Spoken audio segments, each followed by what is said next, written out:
एक छोटी सी कहानी है और माया को जानने की। एक आदमी जंगल में रास्ता भटक गया तो उसे एक शेर ने देख लिया कि कोई है। शेर उसको खाने के लिए दौड़ा तो वो आदमी प्राण बचा के भागा। शेर पीछे पड़ा है, शेर पीछे पड़ा, शेर भागा। जब आगे गया तो आगे बहुत गहरी खाई, पीछे खड़ा शेर। तो वहां पर एक वट वृक्ष का पेड़ था, तो वट के पेड़ की जटाएं लटक रही थी, तो वो उस जटा को पकड़ लिया और लटक गया। नीचे है बहुत गहरी खाई, यदि जाता है तो मर जाएगा, बाहर निकलता है तो शेर खा जाएगा। कि तभी उसने देखा कि उस जटा को वो पकड़ रखा है, पेड़ की डालों को, डगालों को, तो उसकी तरफ एक सांप आ रहा, काला। पकड़ के रखे तो सांप डस ले, छोड़े तो गिर के मर जाए, बाहर जाए तो शेर खा जाए। तभी क्या हुआ, उसके मुंह पे एक शहद का छत्ता था, ऊपर मधुमक्खी का। उस शहद के छत्ते से एक एक बूंद शहद टपक रही थी और संयोग देखिए कि उसके मुंह पे टपक रही थी, अधरों पर, होठों पर। जैसे ही उसके मुंह पे एक बूंद शहद टपके तो वो चाट ले, बड़ा उसे स्वाद मिले। इतना स्वाद मिला उसे उस शहद में कि बेचारा भूल गया कि मृत्यु तीनों तरफ से खड़ी है। क्यों मेरी माँ? अब बताओ, उसके बचने की कोई संभावना है? बताओ वो कैसे बचे? जिसके बगल में शेर खड़ा हो, नीचे खाई हो, ऊपर से काला नाग उसी को डसने आ रहा हो। अब बताओ वो कैसे बचे? है कोई बचने की संभावना? बोलो। अब बताओ वो लटका हुआ व्यक्ति कौन है? बोलो। हम सब कौन है? वही लटके हुए व्यक्ति। अब आप कुछ भी कर लो, कितना च्यवनप्राश खाओ, पर मरना तो पड़ेगा, क्योंकि मृत्यु तुम्हारे सिर पर नाच रही है। बोलो हाँ। कुछ भी कर लो, मौत खड़ी है चारों तरफ से। क्यों मेरी मां? हंस गए कि नहीं? कुछ भी खाओ, कहीं भी जाओ, मरना तो पड़ेगा। लेकिन उस आदमी के मुंह पे जरा सी क्या टपक रही है? शहद।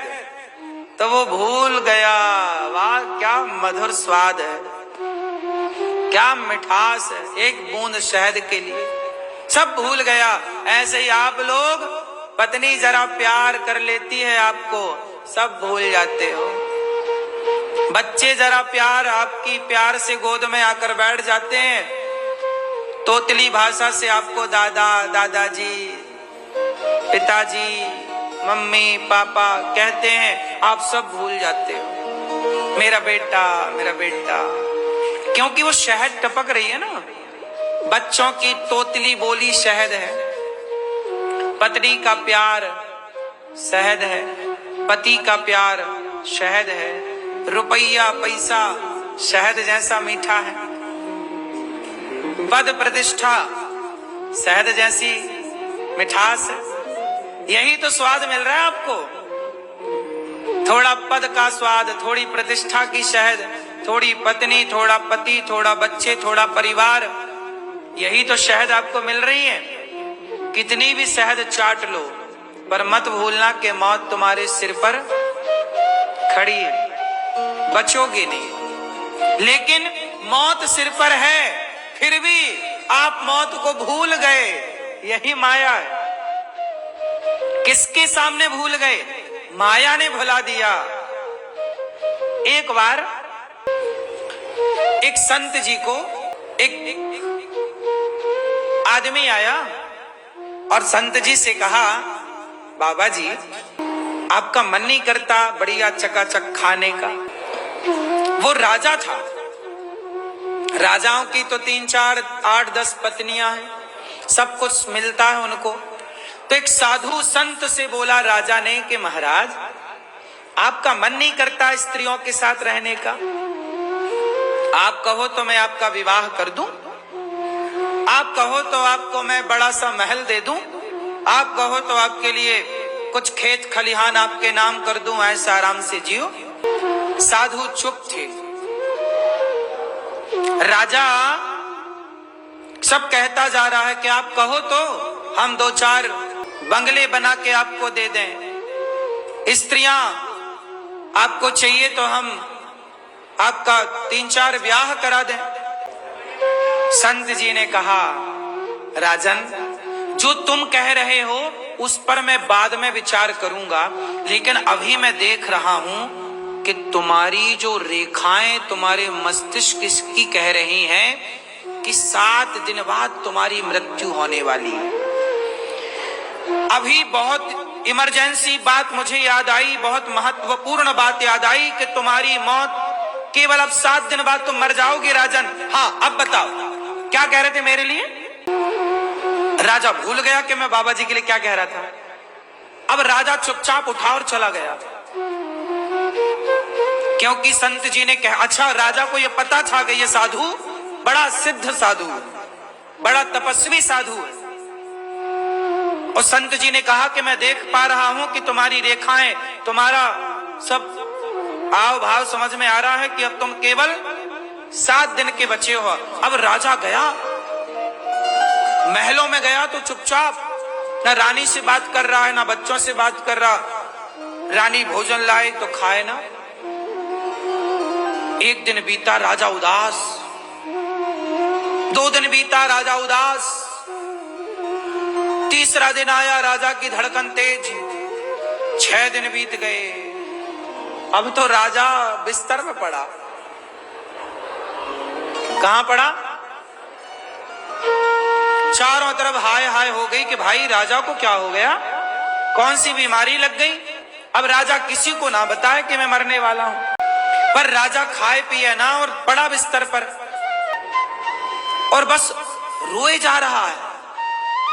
कभी रोए जा रहा, कभी आंसू सूखे तो चुपचाप, आंखें खुली तो खुली, बंद तो बंद। 7 दिन पूरे हो गए, राजा नहीं मरा। राजा को लगा कि मैं मरा क्यों नहीं, बाबा जी ने तो कहा था मरने वाला हूं। 7 दिन पूरे हुए, सूर्य अस्त हुआ 7वें दिन का कि रात को साधु जी वही वाले संत आए। राजा साहब कैसी है तबीयत आपकी? महाराज आपने कहा था मैं मर जाऊंगा, मैं तो नहीं मरा। संत ने कहा अभी रात बाकी है। अब राजा फिर घबराया कि इसी रात जाना है, महाराज बचा लो। संत जी ने कहा ये बताओ। संत जी ने कहा मंत्री यहां आओ, राजा के सामने 4 स्त्रियों को पेश किया जाए। 4 महिलाएं आई, सुंदर सुंदर। संत जी ने कहा राजा बताओ कौन सी स्त्री तुम्हें ज्यादा अच्छी लग रही है? अरे महाराज कहां स्त्री अच्छी लगेगी, ये बताओ, हम मरेंगे कि नहीं मरेंगे? पहले ये बताओ, हम मर तो नहीं जाएंगे ना? संत जी ने कहा मंत्री राजा साहब के नाम बगल के राजाओं को जीत करके उनकी सारी संपदा राजा के नाम की जाए। जाओ बगल के राजाओं को युद्ध करके जीतो और उनकी सारी संपत्ति उनको दो। अरे वो युद्ध बाद में, पहले ये बताओ हम बचेंगे कि नहीं? संत जी ने कहा राजन तेरे सिर पर मृत्यु खड़ी है, जब तुझे ये पता लगा कि तेरे सिर पर मौत खड़ी है तो तूने स्त्रियों से मन हटा लिया कि नहीं? अब तेरे सामने कोई स्त्री नाचे तो तेरा मन ना जाएगा, क्योंकि तुझे पता है कि मुझे तो मरना है। तू भूल गया था कि तुझे मरना है। ये दुनिया के लोग भूल गए कि आपको मरना है, इसलिए तुम्हारा मन स्त्रियों में, संसार के सुख में लगता है। साधु ने कहा हम तो पल पल जानते हैं कि हर क्षण कभी भी मौत आ जाए, हम तो मौत को सिर पे बिठा के चलते हैं। कब मौत आ जाए हर क्षण हमें पता है कि अब आएगी, इसलिए हर क्षण हम प्रभु को ध्यान में रखते हैं। श्रीमन नारायण, श्री पता नहीं कौन सी सांस अंतिम सांस होगी, इसलिए हम याद रखते हैं। जब हम ईश्वर को याद रखते हैं और मृत्यु को याद रखते हैं, इसलिए तुलसीदास जी ने कहा दो बातन को भूल मत, जो चाहे कल्याण, नारायण एक मौत को दूजे श्री भगवान। अपनी मौत को याद रखना। यदि आप अपनी मौत को याद रखेंगे तो बहुत सारे पाप करने से बच जाएंगे। आप पाप इसलिए करते हो क्योंकि आप भूल गए कि आपको मरना है। अब बता राजन, तेरा मन किसी स्त्री में लगा? नहीं लगा महाराज। तो जब तेरा मन नहीं लगा तो मेरा मन किसी स्त्री में कैसे लगता? मेरा मन किसी राजपाट में कैसे लगता?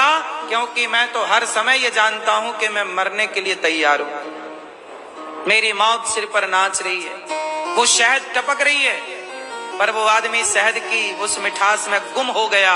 यही संसारिक प्राणी। आप भूल गए कि आपको मरना है। मुझे बड़ा आश्चर्य होता है, बूढ़ी बूढ़ी स्त्रियां, बूढ़ा बूढ़ा आदमी बिल्कुल जर्जर हो गया, हाथ पांव कांप रहे हैं, फिर भी मन माया में, पैसे में लगा हुआ, बेटा बेटी में उलझे। अरे भैया, अब तो चित्त भगवान में लगा लो। तुम तो बिल्कुल मरणासन्न हो, पता नहीं कब मर जाओ। लेकिन कितनी प्रबल माया है कि मरते मरते में भी बेटा बेटी में तो मन लग जाता है, लेकिन प्रभु में मन, यही माया है। कितना समझाओ, समझा समझा के कितने साधु संत तो चले गए, पर ये दुनिया है समझती नहीं। कहते ना, बुलाती है पर जाने का नहीं। कौन बुलाती है? माया। भगवान की प्रबल माया अपनी ओर खींचती है, लेकिन फिर भी आपका मन इतना कंट्रोल होए कि जाने का नहीं। इसलिए कहता हूं, मौत को याद रखो। हमें एक दिन क्या होना है? मरना है। आप भूल गई मेरी माँ कि मरना है। इसलिए बुढ़ापे में भी, जबकि बेटा बेटी संपन्न हो गए, कमा खा रहे, फिर भी तुम्हारा चित्त बेटी में। बेटे, काहे इतना मन लगा है तुम्हारा? अब काहे नहीं बेटा बेटी को छोड़ते फुर्सत जाओ, तुम कमाओ। कमा ही रहे हैं, खा रहे हैं, तुम जबरदस्ती तो उनके पीछे पीछे भाग रहे हो। बच्चे तुम्हारे पीछे नहीं भाग रहे हैं, सुनो, बच्चे तुम्हारे पीछे नहीं, तुम बच्चों के पीछे भाग रहे। यही माया है।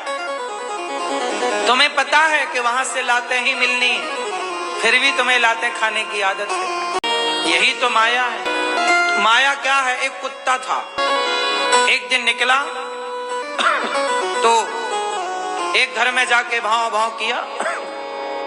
मालकिन निकली डंडा लेकर, एक हमारा टांग में कहीं कहीं करता हुआ भागा। दूसरे घर में जाया, अच्छा कुत्ते ने कथा सुन ली थी। कुत्ते ने कथा सुनी। कथा में गुरुजी कह रहे थे कि आखिरी रोटी कुत्ते की होती है। तो कुत्ता बोला, यार गुरुजी ने कहा कि आखिरी वाली मेरी, तो वो अपनी रोटी मांगने गया। तो मालकिन ने डंडा मारा, क्योंकि मालकिन ने कथा नहीं सुनी थी, कुत्ते ने सुन रखी थी।